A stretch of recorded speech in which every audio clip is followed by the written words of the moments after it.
उसको अकल्याण का कारण बना दिया। समझें, ये देवालय, ये जिनालय आत्मकल्याण के साधन है। बैठ करके भगवान की भक्ति करें, बैठ करके प्रभु के स्वरूप को समझें, प्रभु के स्वरूप को समझ करके निज चैतन्य भगवान आत्मा के स्वरूप को समझें। कभी कभी ऐसे लगता है कि भगवान होते तो हमारा भी कल्याण हो जाता।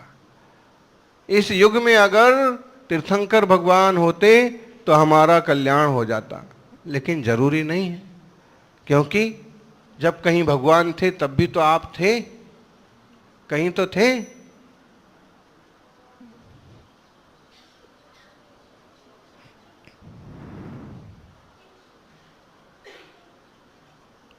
इतनी चौबीसियां हो गई, इतने तीर्थंकर हो गए, इतने महापुरुष हो गए,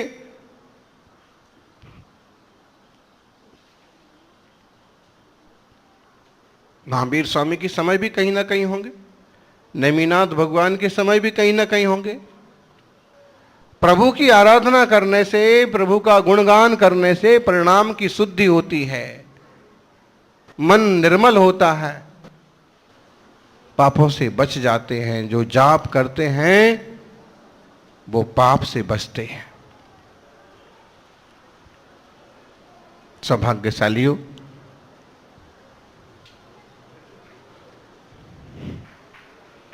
इस एक भाव को भावों का अभाव करने की दिशा में लगा दें। देव शास्त्र गुरु के सानिध्य में, मुनिराज के सानिध्य में स्वाध्याय की दृष्टि संपन्न बने।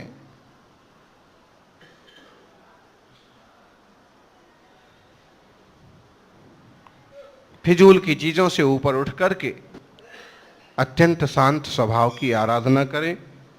सबका मंगल हो, सबका जीवन उत्तम बने, सुलझा हुआ हो, संक्लेश से रहित हो।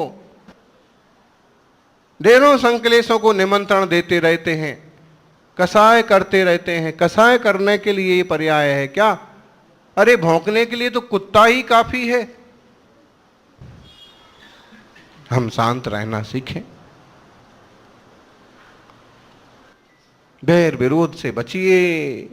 इस मानव पर्याय में भी वही किया जो त्रियंश पर्याय में होता है, नारकियों में होता है। तो मनुष्य होने का फायदा क्या मिला? आप सभी सौभाग्यशाली हैं जिनकी रुचि धर्म के प्रति है, देवशास्त्र गुरु के प्रति है। समाधि तंत्र का 29वां श्लोक है।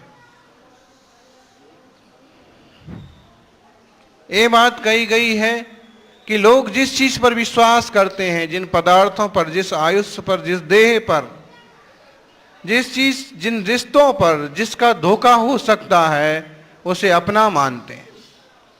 और जो अपना निज तत्व है, स्वद्रव्य है, जो सच में शाश्वत विश्वसनीय है, उसका भरोसा ही नहीं करते। सांसों का भी क्या भरोसा होता है? अभी हिम्मतनगर के लोग आए थे और रुकना चाह रहे थे, बिहार में चलना चाह रहे थे, लेकिन वहां से समाचार आया कि अमुक श्रावक जाने वाले हैं, आखिरी सांसें चल रही हैं। तो वापिस चले गए नारियल चढ़ा करके। वहां जाके पहुंचे तो सांसें वापिस आ गईं। जिसका भरोसा नहीं करते हैं कई बार वो चल देते हैं। और जिनके लिए ऐसा हो रहा था, संघ मंदसौर के पास वही तीर्थ में था और एक माता जी थी संघ में, तबीयत उनकी थोड़ी खराब अच्छी हो जाती थी। तो वहाँ पहुँचे और पता नहीं क्या बात हुई कि उनका गांव वहाँ से 101 किलोमीटर दूर था। 2-3 बसें भर करके आ गईं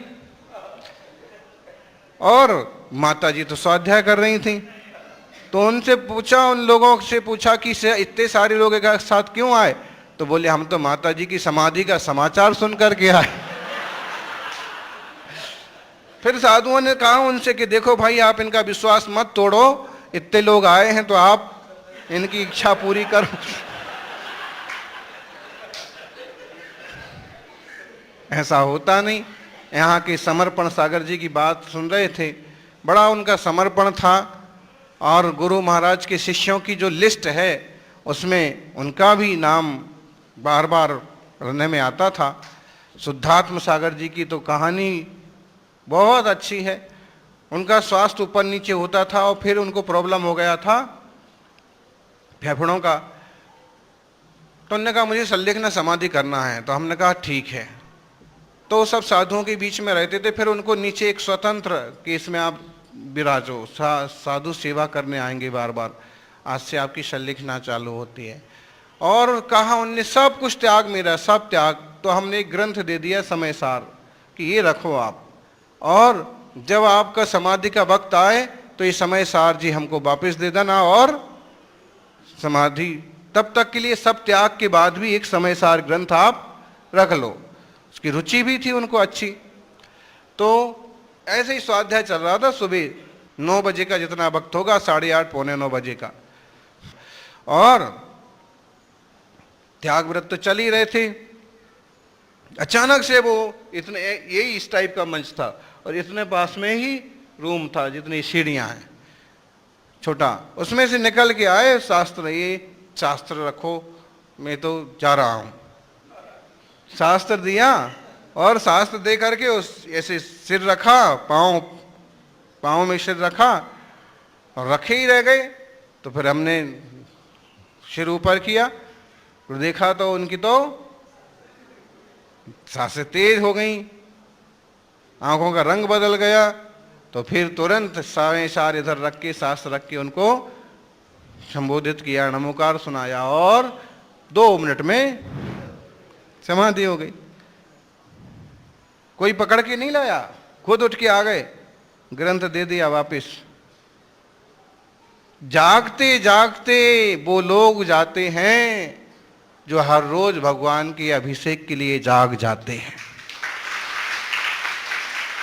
जो हर रोज मुनिराज की सेवा के लिए, विहार के लिए, आहारचर्या के लिए जाग जाते हैं। वो जिंदगी के आखिरी पलों में भी जागते जागते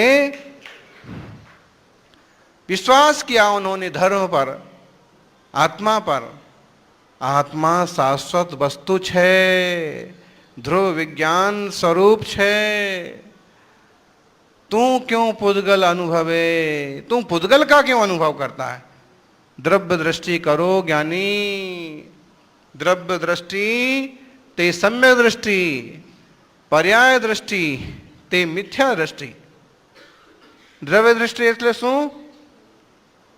દ્રવ્ય દ્રષ્ટિ એટલે સડદ્રવ્યની દ્રષ્ટિ, સ્વદ્રવ્યની દ્રષ્ટિ, આત્માની દ્રષ્ટિ, તે દ્રવ્ય દ્રષ્ટિ. પર્યાયની દ્રષ્ટિ, હું દેહ છું, હું યુવાન છું, હું બાળક છું, હું વૃદ્ધ છું, ઘરડો છું. આ બધા પ્રકારની પર્યાય દ્રષ્ટિ છે. હું ધનવાન છું, હું મહિલા છું, હું કન્યા છું, હું સુંદર છું, હું અસુંદર છું, હું બંદર છું. આ બધી પર્યાય દ્રષ્ટિ છે. પર્યાય દ્રષ્ટિ તે મિથ્યા દ્રષ્ટિ. केवल पर्यायनी दृष्टि मिथ्या दृष्टि, पर्याय की दृष्टि मत करो। ये तो पुद्गल की रचना है, ये पुद्गल द्रव्य है और मैं जानने देखने वाला चैतन्य भगवान आत्मा। तलोद का मंदिर अद्भुत है। कैसा अद्भुत है? नीचे सभी मुनि भक्त और ऊपर की वेदी पर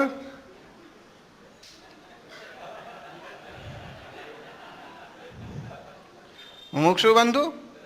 और जब बार बार देखते हैं, सच में तपस्वी नजर में पड़ते हैं तो श्रद्धा बनती है। आज